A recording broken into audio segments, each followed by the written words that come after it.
தான் எந்த ஜாதியினே தெரியாத ஒருத்தர் இந்தியாவில் ஜாதிவாரி கணக்கெடுப்பு வேணும்னு கேட்கிறாரு அப்படின்னு சொல்லி ராகுல் காந்தியினுடைய சாதி குறித்து விமர்சனம் பண்ணியிருக்காரு பிஜேபியினுடைய எம்பி அனுராக் சிங் தாக்கூர்.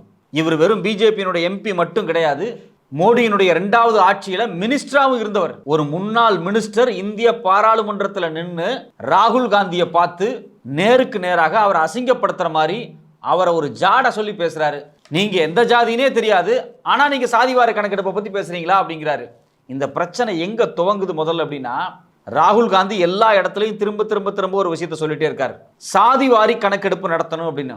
இதனுடைய உச்சபட்சமான விஷயம் என்ன அப்படின்னா, காங்கிரஸ் கட்சி அவங்களுடைய தேர்தல் பிரச்சாரத்துக்காக தேர்தல் அறிக்கை ரெடி பண்ணாங்க இல்லையா, அந்த அறிக்கையிலேயே என்ன சொன்னாங்க அப்படின்னா, நாங்க ஆட்சிக்கு வந்தா சாதிவாரி கணக்கெடுப்பு நடத்துவோம், அது மட்டும் இல்லாம 50% ரிசர்வேஷனுங்கிறத உடைச்சு எவ்வளவு மக்கள் இருக்காங்களோ அதுக்கேற்ற மாதிரி ரிசர்வேஷன் கொடுப்போம் அப்படிங்கிறத தான் அவங்க தேர்தல் அறிக்கையில் சொன்னாங்க.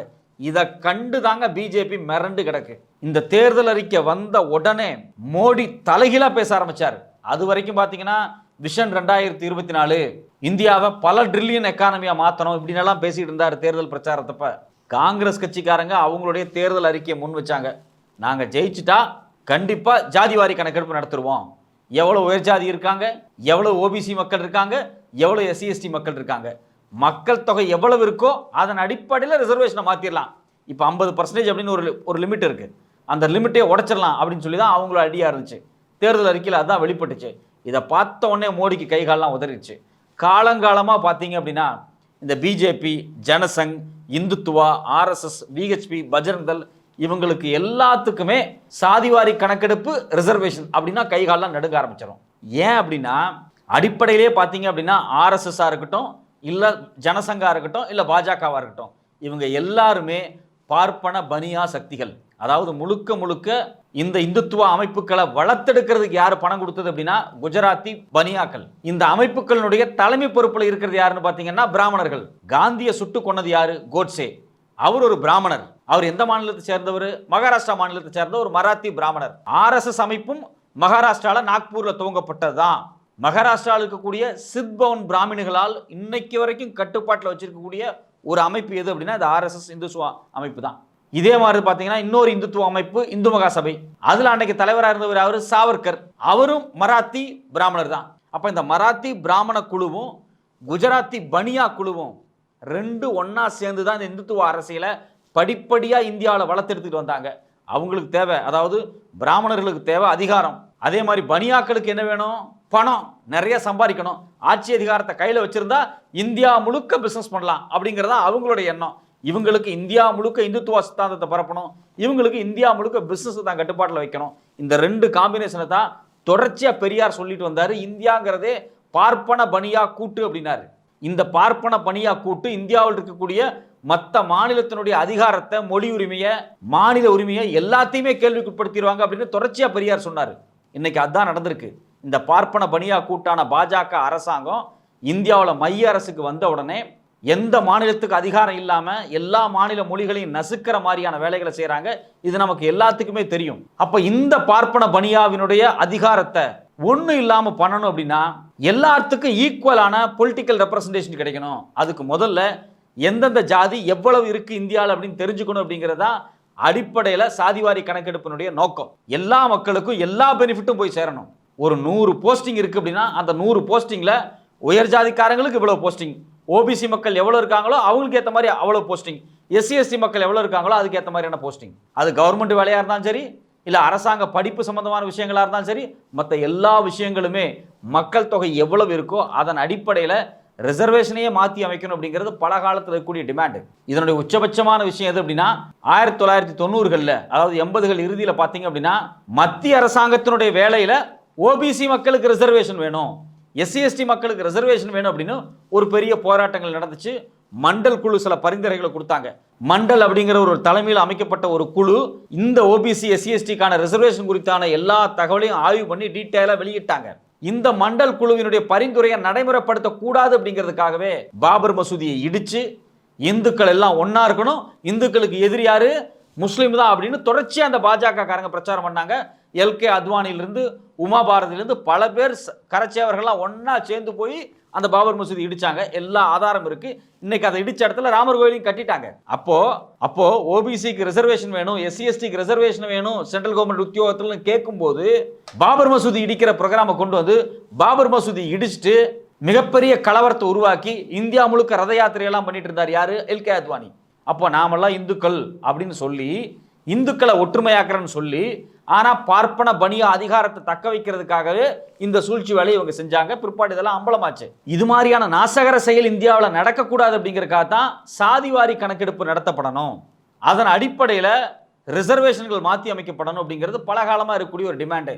இதைத்தான் ராகுல் காந்தியும் காங்கிரஸும் இந்தியா கூட்டணியும் இந்த தேர்தல் அறிக்கையில் முன்வைக்கிறாங்க. ஆனா மெஜாரிட்டி கிடைக்காம இந்தியா கூட்டணி இன்னைக்கு ஆட்சி அமைக்க முடியல. ஆனா இருந்தாலும் தொடர்ச்சியா ராகுல் காந்தி பாராளுமன்றத்தில் பேசிக்கிட்டே இருக்காரு.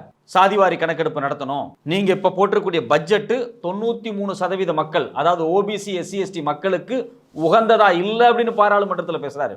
பார்லிமெண்ட்ல பாத்தீங்கன்னா ராகுல் ஒரு போட்டோ எடுத்து காமிக்கிறாரு. அந்த போட்டோ என்ன அப்படின்னா, பட்ஜெட் தயாரிக்கிறதுக்கு முன்னாடி நிர்மலா சீதாராமன் நிதியமைச்சர் இருக்காங்க இல்லையா, அவங்க வந்து ஒரு ஸ்வீட், ஒரு அல்வா கிண்டுவாங்க. அந்த அல்வா கிண்டுற போட்டோவில் இருக்கக்கூடிய ஆட்கள் கூட ஓபிசி எஸ்சி எஸ்டி சமூகத்தில் இல்லை.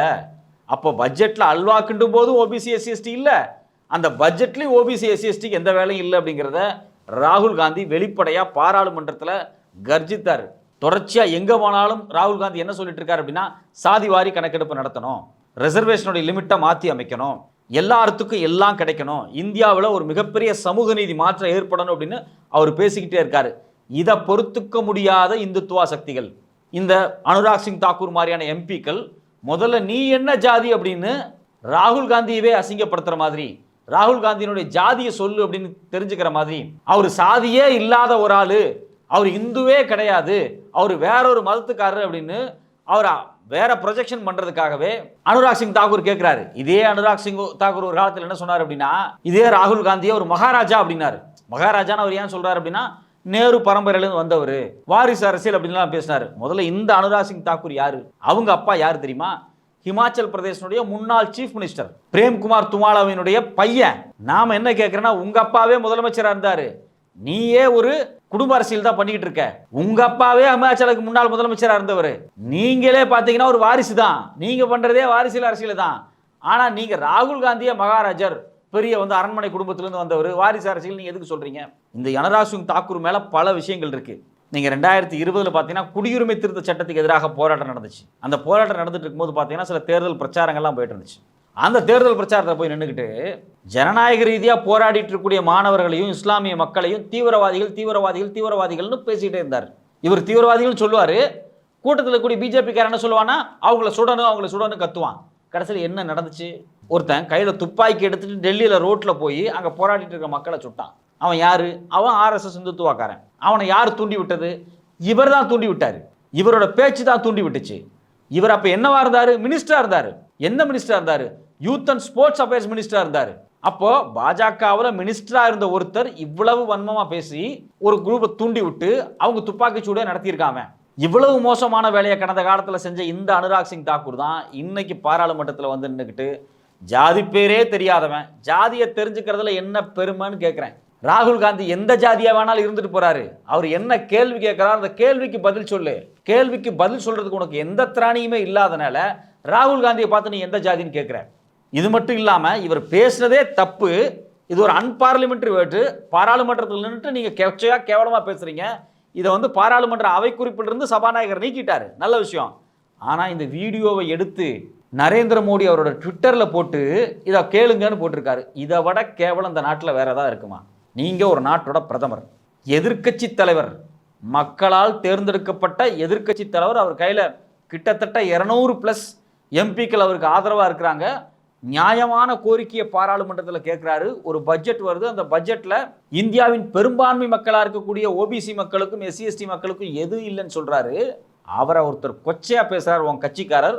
அவரை நீங்கள் கண்டிக்காமல், அவர் மேலே நடவடிக்கை எடுக்காமல், அவர் பேசின வீடியோவை ட்விட்டரில் போட்டு இதை பாருங்கன்னு சொல்கிறீங்களே, இதை விட கேவலம் வேற ஒன்றுமே இல்லை.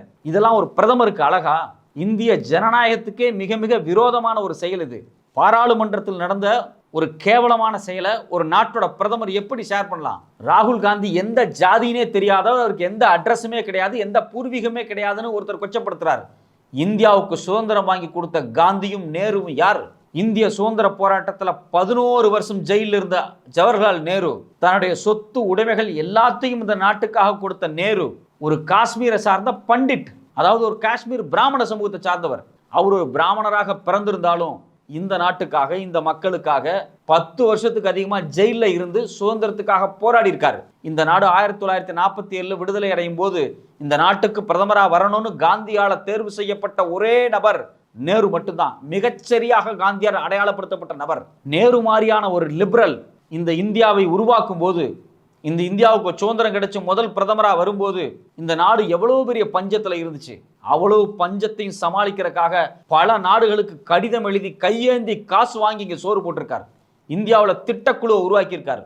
அந்த திட்டக்குழுவை தான் இன்னைக்கு நீங்க அழைச்சிட்டு நிதி ஆயோக்குன்னு ஒரு மோசமான அமைப்பு உருவாக்கி இருக்கீங்க. இந்தியா முழுக்க பல்வேறு அரசு நிறுவனங்களை உருவாக்குனாரு. அந்த அரசு நிறுவனங்களை ஒன்னொன்னா வித்து இன்னைக்கு நீங்க காசு சம்பாரிச்சிட்டு இருக்கீங்க. இந்த பிஜேபி அரசாங்கம் பிரதமர் நேருவால உருவாக்கப்பட்ட பல பொதுத்துறை நிறுவனங்களை அழிச்சிட்டாங்க, வித்துட்டாங்க. இன்னைக்கு நம்ம எல்லாம் பெருமையா படிச்சுட்டு இருக்கக்கூடிய ஐஐடியா இருக்கட்டும், ஐஐஎம்ஆ இருக்கட்டும், இதுக்கெல்லாத்துக்குமான துவக்க புள்ளியை நேரு தான் போட்டார். இன்னைக்கு சேட்டலைட் விட்டுட்டோம், மிகப்பெரிய பெருமை, நிலாவுக்கு போயிடுச்சுன்னு பேசிட்டு இருக்கக்கூடிய அந்த ஸ்பேஸ் ரிசர்ச்சை துவங்கி வச்சது யாரு? இதே நேரு தான். இது மாதிரி ஒரு மிகப்பெரிய பட்டியலே இருக்கு. ராகுல் காந்தி யாரு, அவருடைய பின்புலம் என்னன்னு கேட்கிற அனுராக் சிங் தாக்கூர், இந்தியாவுடைய பின்புலம் என்னன்னு நீங்க தெரிஞ்சுக்கணும். ராகுலுடைய தாத்தாவான நேரு இல்லை அப்படின்னா இன்னைக்கு நாம அனுபவிச்சுட்டு இருக்கக்கூடிய குறைஞ்சபட்ச ஜனநாயக பண்போட இருக்கக்கூடிய இந்த இந்தியாவே உருவாயிருக்காது. இந்த நவ இந்தியாவினுடைய சிற்பி தான் நேரு. அந்த வழியில வந்தவர் தான் ராகுல் காந்தி. இந்த ராகுல் காந்தி அவருடைய ஜனநாயக பண்பை அவர் ஓபிசி மக்களுக்கும் எஸ்சி எஸ்டி மக்களுக்கும் நியாயமான பிரதிநிதித்துவம் கொடுக்கணும்னு நினைக்கக்கூடிய அந்த செயல் திட்டத்தை கொச்சப்படுத்துற மாதிரி ஒரு பார்ப்பன பனியா உயர்சாதி மனநிலையிலிருந்து நீங்க பேசுறீங்க. நீங்க ராகுல் காந்திட்ட மன்னிப்பு கேட்டே ஆகணும். இதை இந்தியா முழுக்க இருக்கக்கூடிய மக்கள் கண்டிப்பா எதிர்ப்பு தெரிவிக்கணும்.